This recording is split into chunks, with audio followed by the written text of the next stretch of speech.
Some of the basic conflicts during the past 4 centuries or so can be seen as being between those who advocate change toward the goal of greater equality for people no matter what group they are born into or what they believe, and those who try and maintain the status quo without change. What is interesting about this process is the realignment of the status quo. As those advocating change succeed, their ideas become the new status quo. Then the new status quo is supported by those who are opposed to change. There are some reversals which may be horrific, but are relatively short. Here are examples of changes, where some have pushed for change against others who wanted to maintain the status quo, and where the change eventually became a new status quo. The English Civil War 1642–1651 resulted in the execution of Charles I in 1649 and the overthrow of the monarchy, which was restored in 1660. Then with the Glorious Revolution of 1689, James II was ousted, making England a constitutional monarchy with Parliament firmly in control. Thus, within 40 years Parliament got rid of 2 kings and most of the future monarchs learned the lesson. Since then, most monarchies of the world have ended or been limited by a constitution, many because of war. In the following sections, the use of the term ended slavery means the ending of legal slavery. France ended slavery in its colonies in 1794 and again in 1848 after Napoleon tried to reinstate it. Haiti ended slavery in 1804 after its independence from France. England ended slavery in its colonies in 1834. Mexico ended slavery in all the country in 1837. Ecuador ended slavery in 1851. Argentina in 1853.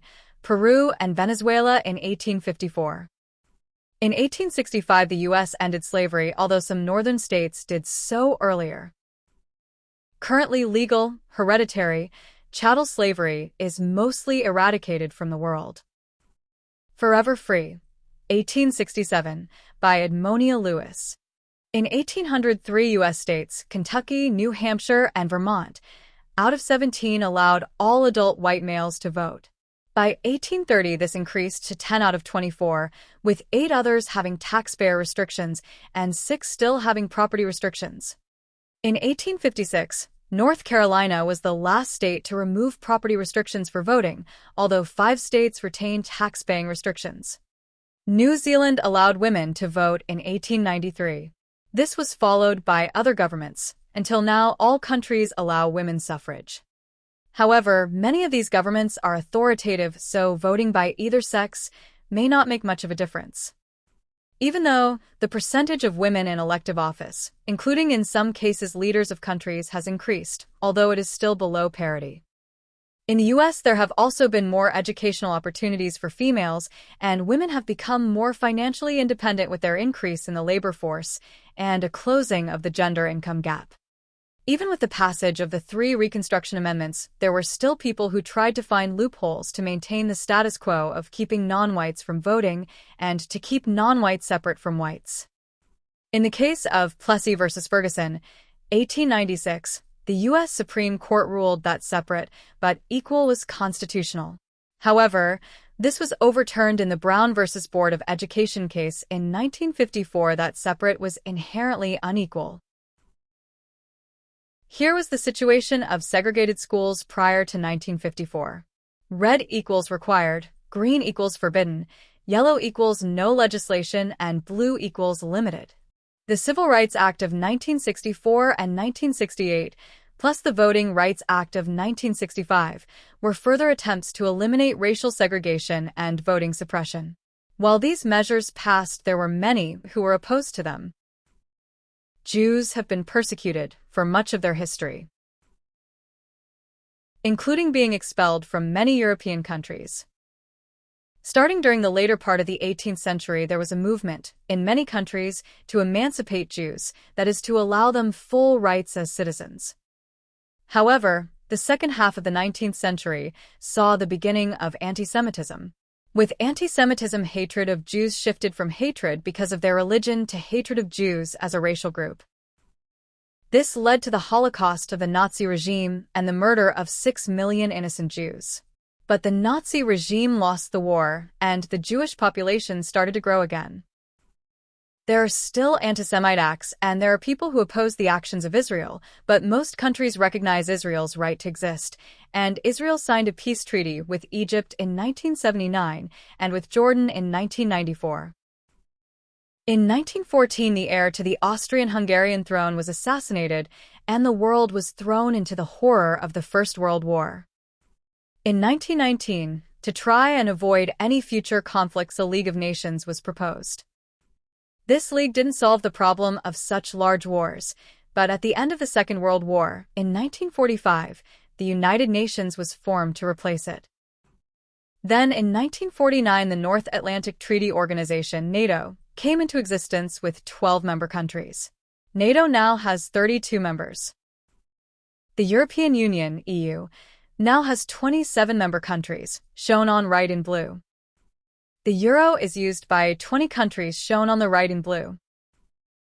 The Schengen zone, a free travel zone where the 29 member countries, shown on the right in dark and light blue, have eliminated border controls.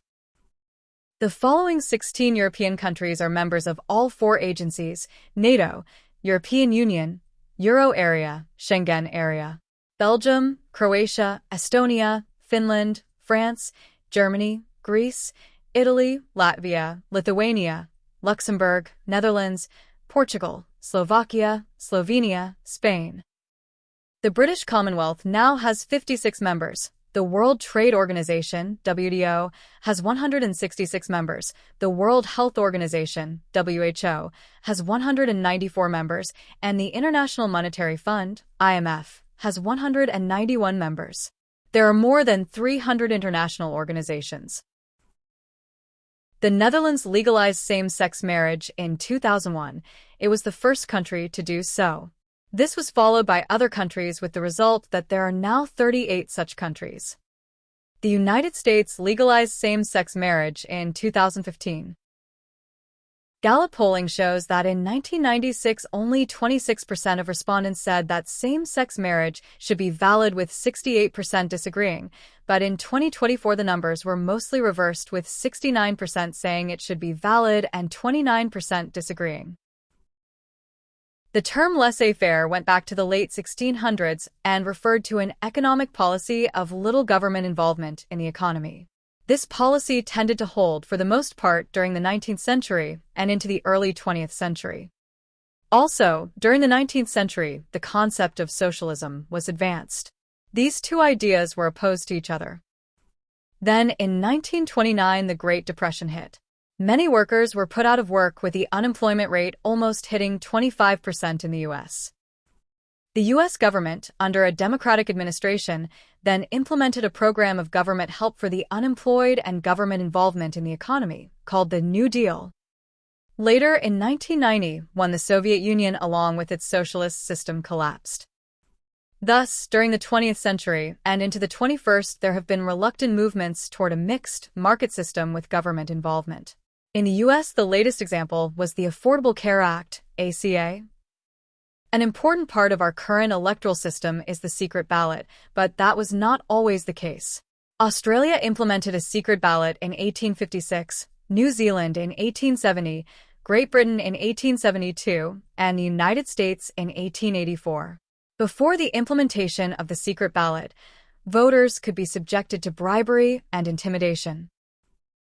In the past, there have been some people in authority who have tried to censor certain expressions, be it speech, the press, images, films, etc. The ability to express oneself is limited even without overt censorship, but over time it has become easier to gain access to means of expression. For example, the development of the printing press, films, records, the radio, the television, and most recently the internet. Thus, much of the movement in history is toward greater equality for people, no matter what group they are born into or what they believe in. This is seen in the elimination or limiting of monarchy, the abolition of slavery, the female suffrage and rights, civil rights, religious tolerance, LGBT rights, the secret ballot, and free expression. Other movements in history have been expansion of the male voting population, internationalism, and the mixed economy. All these goals may not have been fully realized, but there's been movement toward them. The changes have not always been steady. There have been some reversals, but these reversals, even when horrendous, such as the Nazi Holocaust, have been relatively short. Once these movements toward greater equality become the status quo, they start to be supported by people who are opposed to change. These changes toward greater equality did not just happen. They came about because people pushed for them, sometimes fought for them against great odds. Also, as stated, there can be relatively short reversals that could have horrendous consequences. Thank you for watching, and kindly support my channel by viewing the other videos on it, liking this video, and subscribing.